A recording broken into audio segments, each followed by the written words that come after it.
Hey guys, this is Afro, back again with another monologue. Lately, I've looked back at that update video I did months ago, which I guess only two of you have seen, and how I mentioned that I was hoping that summer would have been the time Casual Anime Talk would be brought back, and I can hopefully be able to express my history with the Dragon Ball franchise. Well, lo and behold, it's close to New Year's, and no new episode was released. To be fair, things have been pretty busy for me, Jissy, and mostly KHF, as the latter now has a job as well as other real life activities that he must attend to. Plus the fact that he's been having a lack of motivation lately, which has caused him to not be in the right mood to make any videos as of late, and that probably won't change until the end of the year.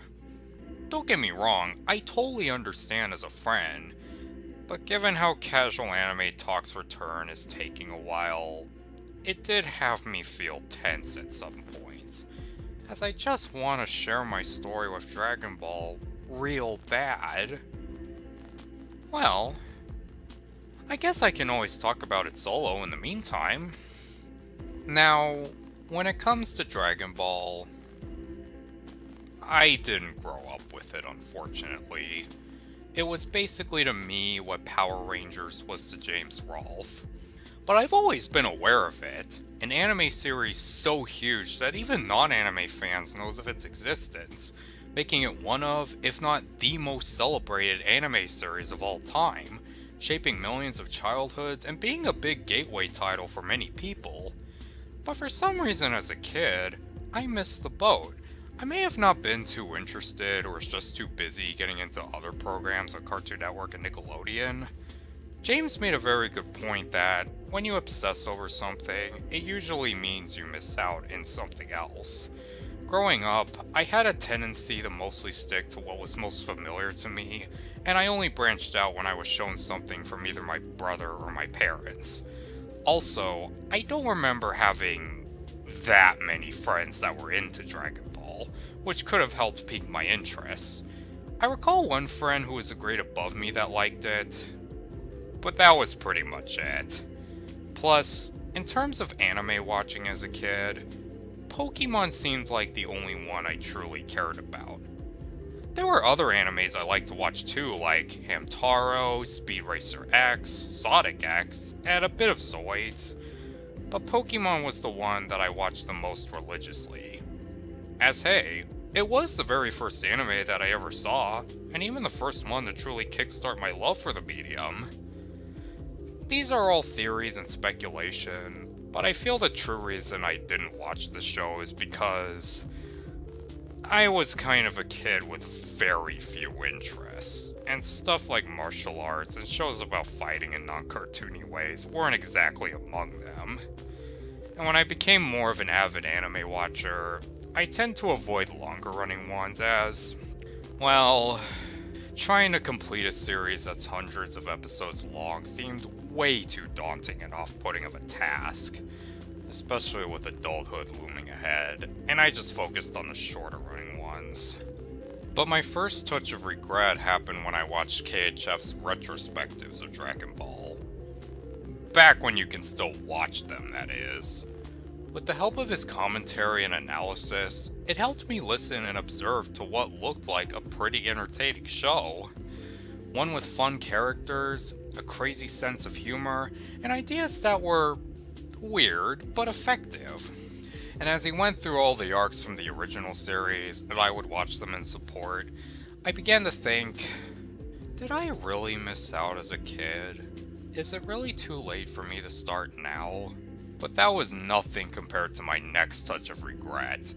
During July of 2017, KHF made a special Casual Anime Talk with Jissy talking about the Dragon Ball franchise, since it was only them who watched it and I wasn't able to chime in, having not watched it at the time. While I was happy for them, I also felt a little bad that I wasn't able to join in the conversation. And they made the series sound funner than my past self gave it credit for. And it was at that point where I decided, you know what, maybe I should give this franchise a chance. if they love it so much, there must be something there for me. So I made like James Rolfe and began consuming the entirety of the original show for the rest of that summer, starting with binging the Pilaf saga in almost one sitting. Then I got further, and further, and further, and before I knew it, I became a fan.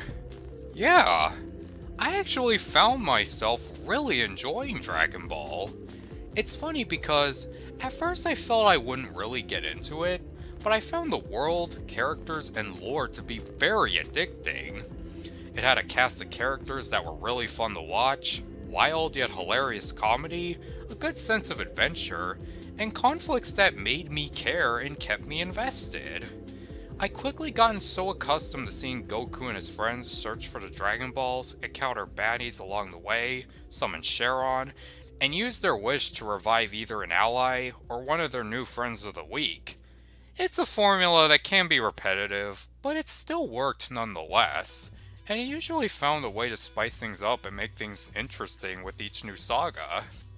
Another aspect I really liked was all the creative ideas it had. Sure, some of them originated from the original Journey to the West story, like the Flying Nimbus and the Power Pole, but then there were ideas that were solely made by Toriyama.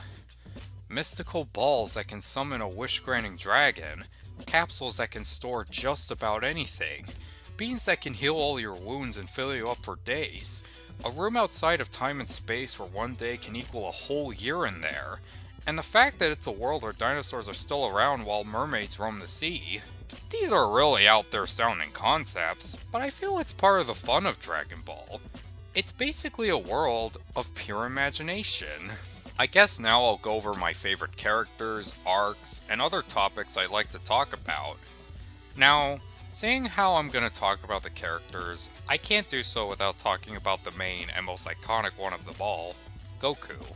While I'll admit his social skills at the start have a lot to be desired, and a lot of the choices as both a father and a fighter later on can be very questionable or downright infuriating, there is still a likable charm to the guy.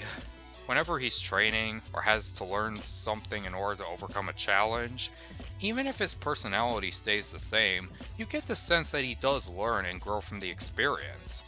Plus, once again, even if some of the choices he makes can rub you the wrong way, you still get the sense that there is a sensitive, kind side to him, and he does genuinely care about his surroundings. Which I guess makes the bonding moments he has with Gohan and Chi-Chi all the more special. As rare as they seem. In terms of my top 6, I consider Bulma my favorite of the female characters. Maybe she can be a little grating at first, but as the show goes on, you do see how smart, useful, and supportive she truly is. Her first interactions with Goku may have been rocky, but we still see that she shares a close bond with him, almost as brother and sister in a way. She's also one of the most important characters in Dragon Ball, being the very first of Goku's companions and is the one to convince him to find all the other Dragon Balls with her. And the rest is history. Not to mention that, where most of the other characters have a standard hairstyle and wardrobe, Bulma's changes numerous times throughout the sagas, where when you see one specific outfit, you think of the era she wore it in. I also really like Krillin, not just for having a lot of funny moments, but he also had a good, straightforward character growth, going from a wimpy, jealous rival of sorts, to a brave, noble, and trustworthy ally to Goku, and it felt rewarding seeing him get rewarded and things go his way for his actions. There's also Gohan, who, I don't care what anyone says, he has one of the best arcs in the whole show. We instantly feel bad for him with all the misfortunes that happen. Getting kidnapped, seeing his dad die, spending a long time away from his family, but in the end, he gets through all these hardships both a stronger person and fighter. Plus, his relationship with Piccolo is among one of the best of the show, as Piccolo turns out to be a better father to Gohan more than Goku. That's kinda sad. Speaking of which, Piccolo's also a favorite. He was for a while Goku's arch rival.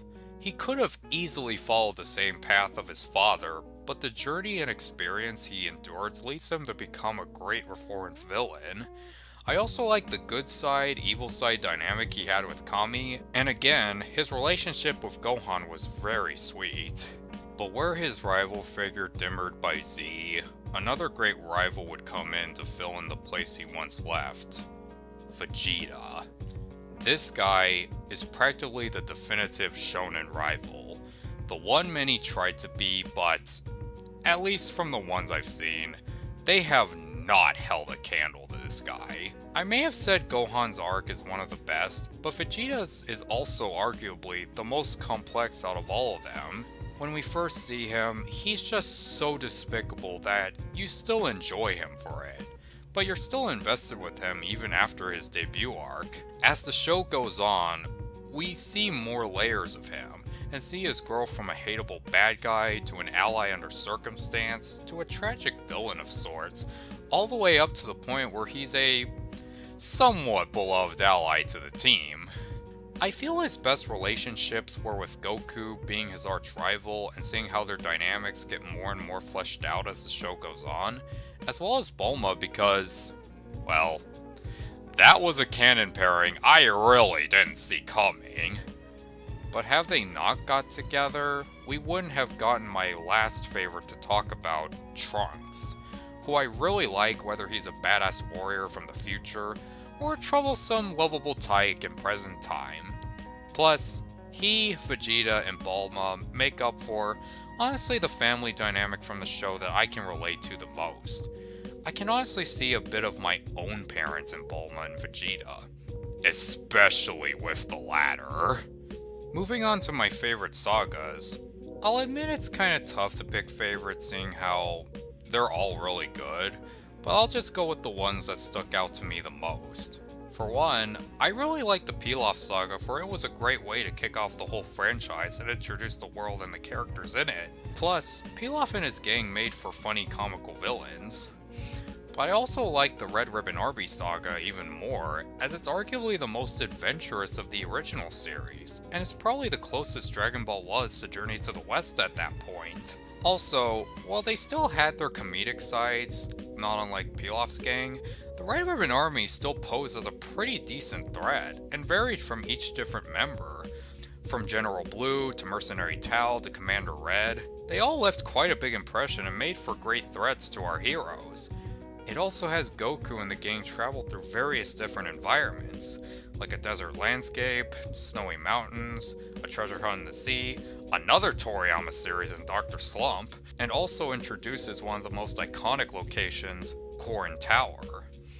But their journey throughout isn't without making allies along the way, and the ones Goku makes are quite likable, like Android 8, Suno, the Dr. Slump cast, and Upa, in which the last one plays a major key role in the fortune teller Baba saga, which I also really liked, for it did a good job tying up a loose end that was left from the previous arc, which is trying to get Upa's father back to life. And I liked that Indian boy. I wanted Goku to get all the Dragon Balls and revive his dad, and it did a good job giving Goku challenging obstacles to overcome. Plus, Baba was pretty entertaining as the fighters she made Goku fight. But then you have the King Piccolo saga, which introduces perhaps the very first villain of the show to be pretty damn intimidating. I mean, we kinda had Mercenary Tao, but King Piccolo came and blew him out of the water. He really did leave quite an impact as being the first villain to actually be scary and not that comical, and he certainly made the stakes more personal for Goku. The victims his goons kill aren't just the new friends of the week, they're actually some of Goku's closest allies, including ones he just made. But he doesn't have an easy time defeating him. Goku does get quite a pummeling at first, which makes his challenge all the more interesting as well as satisfying when he does end up defeating Piccolo. But even with his death, this arc would end by literally fertilizing the egg, somehow, that would later become the Piccolo we know today. And then you have the Piccolo Jr. saga, which just seemed like the perfect way to end the original series with a bang. Building off from the King Piccolo saga before, it introduces Kami and his lookout, and gives us more information on how the Dragon Balls came to be, but also the backstory behind them in King Piccolo, making you rethink the show prior to this arc, and expands on the lore pretty well. Plus, the training Goku has to do with Kami and Mr. Popo does keep you invested, for it has him travel through different environments, including some time travel, and it does lead to some amusing escapades. But it wasn't the only plot to follow, as we also see what Krillin, Yamcha, and Tien and Chaozu are up to with their own training. And it does lead to its own engaging stories, like saving a town from a volcanic eruption. Even more, it has probably the biggest time skip of the original series, as we see Goku in his teens looking closer to what would be his more iconic look, and the battle he has with Piccolo Jr. was pretty epic. It's practically the big grand finale that this whole series was building up to at this point, and it puts all of Goku's training and experience to the ultimate task that will determine the fate of the world, but he doesn't end it by killing Piccolo. A crazy decision at the time, but one with mostly good results in the long run. Going on to the arcs in Dragon Ball Z, I like them all honestly. Yes, even the Buu saga. One thing I like to note is that, where the first series was a playoff journey to the West, Z seemed like the point where the franchise became more of its own thing, but still respected where it came from. The way the Saiyan saga began was pretty ballsy, having Goku die early on. To those who watched this first, you are introduced to the main character as he dies. But if you're like me and saw the original first, there's still an impact seeing someone you followed for a long time have his life taken away. It's also Vegeta's debut and has some of the most iconic moments of Dragon Ball. Piccolo's training and sacrifice for Gohan, and that legendary moment with Nappa and Vegeta that became a meme so iconic that I don't even need to say which one. But they followed that up perfectly with the legendary Frieza saga, by introducing the cosmic side of DBZ that was teased with Piccolo and Kami, and giving us a new planet with Namek. It also gave us the hilarious Ginyu Force, and of course, Frieza himself, who is practically the Darth Vader of anime villains. Like, you make one wrong move or try to get in his way, you're dead in a second. And the trials our heroes go through to defeat this guy had me at the edge of my seat. But with that saga ended and moved on to the Cell saga, how could Toriyama possibly top Frieza? Well, I think he found a way with Cell. I liked how the threat kept on building with each new foe. First it was Dr. Gero, then it was the androids, and then finally with Cell, who's the right balance of ham and intimidation, and the Cell games that he hosts gave us the most climactic, heart-racing conclusion to any arc. Frustrating moments aside. Plus, extra points for introducing Trunks. And last but not really least, you have the Buu saga. I get lots of fans aren't too fond of it, and while I'll admit it has problems, I still have a soft spot for it. Yeah, what they did with Gohan was kind of a downgrade, but I still found his Great Saiyaman shtick kinda amusing, and I liked his relationship with Videl, and he did have some good moments. And if we didn't have the Buu saga, we wouldn't have had these great character moments for not just Gohan, but also Vegeta as well. Plus, Buu did prove himself as arguably the most three-dimensional of the Dragon Ball villains. Not to mention, it was the saga that introduced the concept of fusions. Moving on to that, and along with all the fight scenes, as repetitive as they can be, they are a blast to watch and lead to some iconic and creative fight moves. Seeing the characters become Super Saiyan or fusing with each other to make stronger fighters, I don't doubt that those things were probably the most epic thing for the kids that watched this show. Whenever I saw Goku or another character power up, or fuse to make Gotenks and Vegito, like James Rolfe, I wanted to go back in time, yell into my younger self's ear and say, "What are you doing? Watch this show!" All that time I watched meaningless crap like Sonic X or Yakety Yak, I could have spent watching this badass awesome show. Now, granted, I may have gotten a little depressed at one point thinking, Why didn't I watch this show as a kid? Well, I already went through a bunch of theories as to why, but say if I did watch it back then, it's likely my younger self would have been turned off by all the violence. I would have found the constant fighting and powering up tedious and repetitive after a while.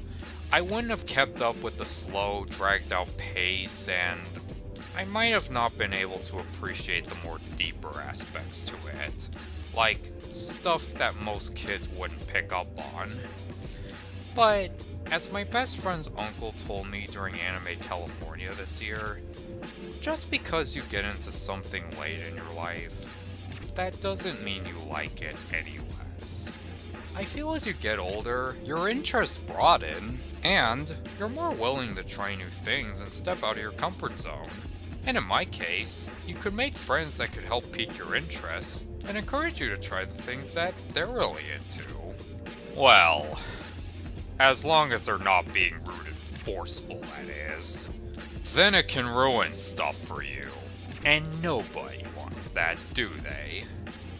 Little side note, if you know someone who's like that, they're probably the last people you should be talking to. Back on topic, while I didn't grow up with Dragon Ball, one of the best parts of watching it was revisiting the few times I did experience it as a kid, in which there are two that I can remember. Going back to that one friend, I was over at his house one time and the original show was airing on his TV. It was the episode where Goku gets taken in by Suno and her family, with the Red Ribbon Army on his tail. They arrive at the house, search the place, shoot at the bathroom, Goku flies out and knocks them out, they faint, and a dog soldier starts shooting up to the ceiling. That scene stuck out to me just for how bizarre it was. But that was a case where I knew what Dragon Ball was. The next time, I didn't think I would ever come back to. It was during the Cell Saga where Trunks and Gohan arrive at the time machine that stored Cell. Bulma then meets up with them and Trunks shows her the two different time machines, and then scrapes off the moss that was covering the message Hope. I actually remember seeing that scene before, at a Burger King. I went to one with my mom and brother and we were having lunch near the play area, and by our table was a TV airing what looked like an anime. Now, back then I was like, oh cool, it's like that Pokemon show. But now I know the anime airing on that TV was Dragon Ball Z. So yeah, that's two cases of me revisiting small moments from the series, which made for a cool time warp of sorts. Even with me looking back on my journey with both series, I reflect on times whenever I see a character die or sacrifices himself for the greater good, or see them get progressively older and stronger as the show goes on. I think of how Goku and Bulma were at the very start where they met as a kid and teen respectively, and compare them to how they were at the end, all grown up and have families, or even grandchildren of their own. As well as look at other characters and compare them to how they were from their debut, and again, at the end of the show. I just gotten to know these characters properly for just a few months at the time, yet I felt like I followed them throughout my whole life. You really do grow a sense of history with them, as they have a history with each other, forming one big happy, dysfunctional family of sorts. When it comes to my opinion on Team 4-Star and Dragon Ball Z Abridged, well, I wouldn't exactly call it the definitive dub of the show. I'm pretty confident by calling it the definitive Abridged series. I say that because where other Abridged series come and go and fade from our memories, it's impressive for Team 4-Stars to last as long as it did, even when they became a more professional dubbing company. The series is what you expect from your typical Abridged show. It pokes fun at all the show's cliches and flaws, but it does so in a very loving, playful way, as it's made by fans for fans, and their own spin on the cast has become arguably as iconic as their canon counterparts. Heck, I would go as far as to say that there were some aspects where the abridged version was actually better written than the actual anime, particularly episode 60. That's a really weird thing to say, but it has to be seen to be believed. Speaking of which, What a way to end off the third season. It had its funny moments, but also had times where it took itself seriously, and was even moving, making the long wait for it totally worth it. It seemed like the perfect conclusion for the longest running abridged series. Except, well, those who are diehard fans know what was announced at the end. Oh, and the fact that these same people would go on to work with the crew they were parodying? If that's not a success story, I don't know what is. In conclusion, how does one describe Dragon Ball? Well, it's a lot of fun. Is it technically stupid? Kinda, yeah. But it's also epic, adventurous, action-packed, funny, creative, charming, and even smart and heartfelt when it really wants to be. It's everything my past self underestimated and more, and I'm glad that I reached a point in my life where I can appreciate and call myself a Dragon Ball fan. As for where I am at the moment, as of this recording, I have 6 more movies, I have yet to watch GT and Super, and there's also the abridged versions of some of the films Team 4 Star did. Oh, and there's also the upcoming Broly film, so even with all the progress I've made, I still have a long way to go, especially with real life to deal with. But, as the old saying, it's the journey that matters more than the destination. And it's lucky for me that the journey of Dragon Ball is a pretty fun one. But what about you guys? Did you grow up with Dragon Ball? Or is your history with it similar to mine? Or is there another series you missed out on at first, but are thinking or have just gotten into recently? Be sure to share in the comments below, but also hit that subscribe button, ring that bell icon, and look out for more stuff from me because I make videos whenever I have the time. This is Afro Otaku, and I'll catch you all later. Bye!